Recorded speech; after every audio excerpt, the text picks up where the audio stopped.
Class में हम लोग पढ़ेंगे रीजनिंग में अल्फ़ाबेट सेक्शन जो रेगुलर बेस्ड में आप लोग क्लास चल रहा है उसमें मैं आप लोग को रेगुलर वीडियो में आप लोग को डाल रहा हूँ आजकल। और ये वीडियो आप लोग को इवनिंग में अपलोड किया जाता है। और आज से अल्फ़ाबेट सेक्शन के लेफ़्ट राइट कॉन्सेप्ट में हम लोग को यूजुअल पढ़ना था, A to Z, reverse order पढ़ना था, Z to A, first of reverse पढ़ना था और सेकेंड ऑफ जो कहते हो यूजुअल। तो ये तीन चीज़ हम आप लोग को पढ़ा दिए हैं और इसका वीडियो मैं सारा वीडियो अपलोड कर चुका हूँ।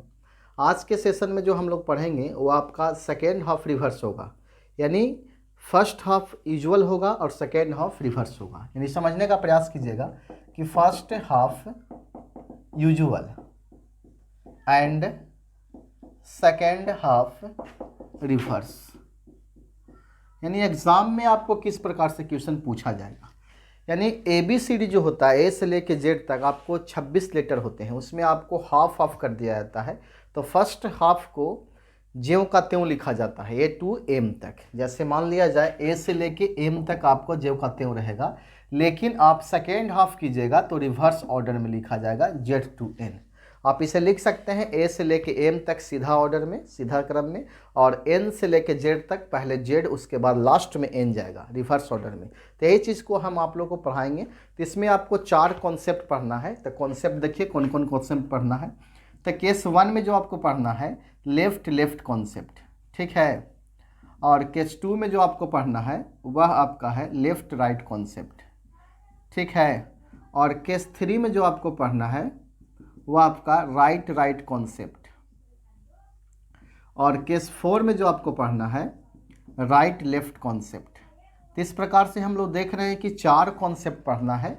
हर एक चीज़ में आपको 4 कॉन्सेप्ट पढ़ने को मिला होगा और हर एक चीज़ का 2 वीडियो मैं आप लोग को अपलोड करता हूं। हर एक, जिसमें भी आज 2 वीडियो अपलोड होगा। ये वीडियो आपका एक पार्ट 1 चला जाएगा और एक पार्ट 2 आपका कल के क्लास में अपलोड करेंगे।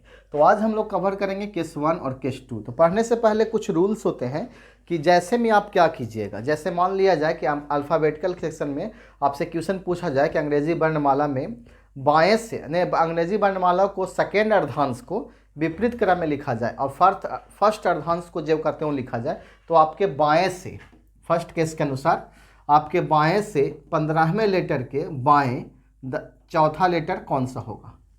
इस टाइप से क्वेश्चन पूछा जाए कि अगर आपके बाएं से 15वें लेटर के बाएं चौथा लेटर कौन सा होगा। जैसा कि हम लोग जानते हैं कि एल के साथ एल मिलता है तो हम लोग घटा देते हैं, और एल के साथ आर मिलेगा तो जोड़ देंगे। उसी प्रकार से आर के साथ आर मिलेगा तो घटाएंगे और आर के साथ एल मिलेगा तो जोड़ देंगे। तो यहाँ तक मेरा जो प्रोसेस होगा, 15 में से 4 को हम घटा देंगे तो आपका 11 बचेगा, ठीक है। तो 11वां लेटर आपका क्या होता है, के हो जाता है। क्योंकि देखिए 14 तक आपको चेंज हो रहा है, 13 तक चेंज हो रहा है और 14 से आपको चेंज हो, 13 तक जो का त्यों है और 14 के बाद चेंज हो रहा है ना। बात को समझिए, यानी ए से लेके एम तक आपको ज्यों का त्यों लिखा गया है। तो 11 आपको बीच में ही आएगा, 13 के बीच में आपको 11 आएगा। और जैसे ही 14 आ जाए, 15 आ जाए, 16 आ जाए, तो आप क्या कीजिएगा। तो आपको एक ट्रिक हम बता रहे हैं आप लोग को याद करने का कि अगर बाएं से, रूल में समझिएगा, अगर बाएं से लेफ्ट से 1 से लेके 13 तक रहेगा तो उसे आप ज्यों का त्यों समझिए। यानी जैसे आप लोग याद किए हैं लेफ्ट कॉन्सेप्ट में, उसी प्रकार से आप समझेंगे। लेकिन जैसे ही आपको 13 से ज़्यादा आ जाए, 14 आ जाए या 15, 16, 17 आ जाए, तो 40 में से लेफ़्ट पोजीशन को घटा दीजिएगा। 40 माइनस लेफ़्ट पोजीशन। तो उम्मीद करते हैं कि ये पॉइंट आपको समझ में आ गया होगा। यानी बाएं से अगर 13 तक रहेगा तो ज्यों का त्यों समझना है, और जैसे ही 13 से पार जाएगा तो आपको 40 में से लेफ़्ट पोजीशन को घटा देना है। तो ये 2 रूल को आप लोग माइंड में फोकस कीजिएगा। जैसे देखिए, रूल नंबर 1 में 1 से लेकर 13 तक आया 11, तो आपका के आंसर हो गया। और जैसे ही आपका अगर मान लिया जाए कि बाएं से 16वां लेटर पूछ दिया जाता, तो 40 में से 16 को हम घटा देते, 40 में से 16 घटा देते तो आपका बचेगा 4 और 3 24वां लेटर x हो जाता आपका आंसर। जैसे ही आपका बाएं से 13 से ज़्यादा ही पूछता है तो आप 40 में से घटा दें, आपका आंसर क्लियर हो जाएगा। तो उम्मीद करते हैं कि ये कॉन्सेप्ट आपको समझ में आ रहा होगा और ये आपका सेकेंड हाफ रिवर्स में यही आपको पढ़ने को है। तो फर्स्ट केस में आपको यही था लेफ्ट। और एक क्वेश्चन और देखिए इसमें क्या क्या है, थोड़ा सा देख लीजिएगा। अगर बाएं से 25वें लेटर के बाएं चौथा लेटर कौन सा है? अंग्रेजी वर्णमाला में सेकेंड अर्धांश को विपरीत क्रम में लिखा जाए तो आपके बाएं से 25वें लेटर के बाएं चौथा लेटर कौन सा होगा? तो 25 में से आप 4 को घटाइएगा तो 21 बचेगा। और रूल नंबर 2 में आपका चला जाएगा, क्योंकि 13 से ज़्यादा है तो आप क्या कीजिएगा कि 40 में से 21 को घटा दीजिए तो आपका 19 बचेगा। और 19वां लेटर आपका क्या होता है? क्या होता है? एस होता है। तो आपका आंसर एस हो जाएगा। कोई दिक्कत नहीं होगा समझने में, किसी को प्रयास ज़्यादा करने की आवश्यकता भी नहीं पड़ेगी, आसान तरीक़ा से आप इसे सोल्व कर सकते हैं।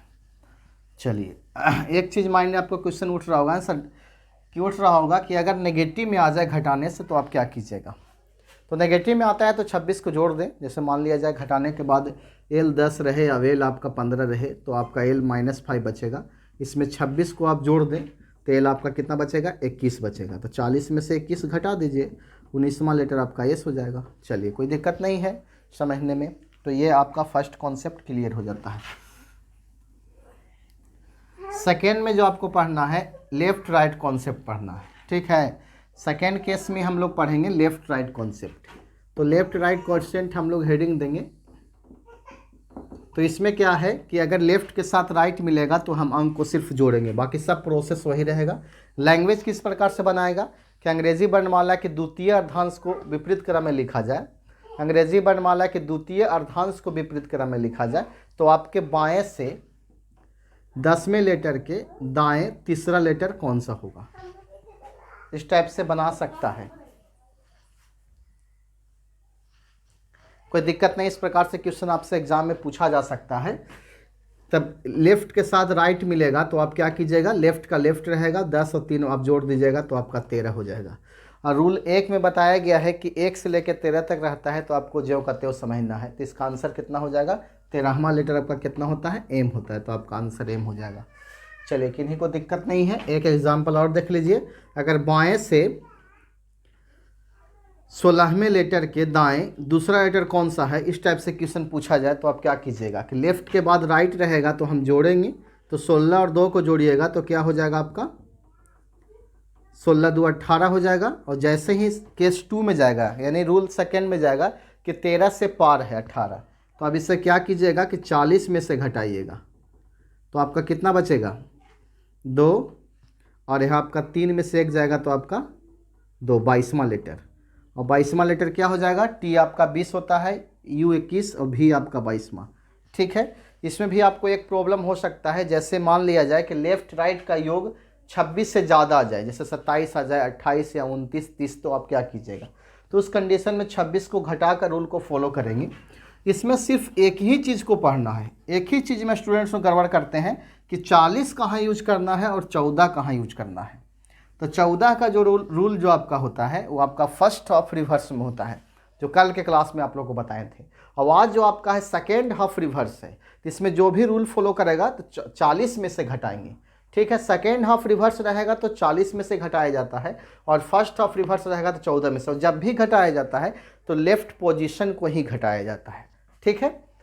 तो चलिए, अगर मान लिया जाए कि अगर क्वेश्चन इसी टाइप से पूछा जाए कि बाएं से 14वां लेटर के दाएं 16वां लेटर होगा तो क्या होगा आंसर, ठीक है। तो लेफ्ट के बाद राइट रहेगा तो 14 + 16 को हम जोड़ेंगे तो आपका कितना बचेगा? 30। 30 आपका 26 से ज़्यादा है तो इसको हम घटा देंगे तो क्या बचेगा? L4। और चौथा लेटर आपका D होता है, क्योंकि 1 से लेकर 13 तक आपका नो चेंज, कोई चेंज नहीं होगा। और जैसे ही 13 से ज़्यादा जाएगा तो 40 में से घटाएंगे। तो उम्मीद करते हैं कि ये आपको केस 1 और केस 2 समझ में आ गया होगा और इससे वाकिफ़ हो गए। और हम उम्मीद ये भी करते हैं कि आप लोग को रीजनिंग लगातार बेस्ट में हम दे रहे हैं तो आपको समझ में कुछ ना कुछ आ रहा होगा, ठीक है। और आप लोग इसी प्रकार से क्लास को देखते रहिए और थोड़ा सा इस क्लास को ज़्यादा से ज़्यादा शेयर कीजिए ताकि अधिक से अधिक लोग देख सके। अगर ये क्लास आप लोग को अच्छा लगता है तो इस क्लास को लाइक कीजिएगा और शेयर ज़रूर कीजिएगा, ठीक है। Okay, thank you.